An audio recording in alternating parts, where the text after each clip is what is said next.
রাধে রাধে। ধর্ম কথার অর্থ কি? ধর্ম কথার অর্থ ধারণ করা। আমরা কি ধারণ করব?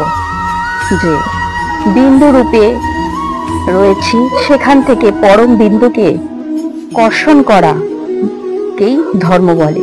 আবার কৃষ্ণ কথার অর্থ কিন্তু কর্ষণ করা। যেরকম গীতায় শ্রীকৃষ্ণ অর্জুনকে বলেছেন, সর্বধর্ম পরিত্যাজ মামিকাং শরণং ব্রজ।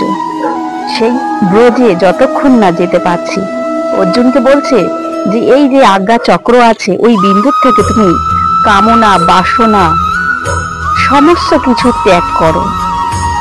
ত্যাগ করে এই যে আজ্ঞা চক্রের কাছে পৌঁছাও।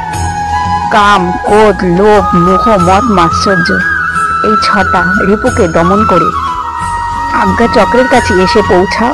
এসে সহস্রাকারে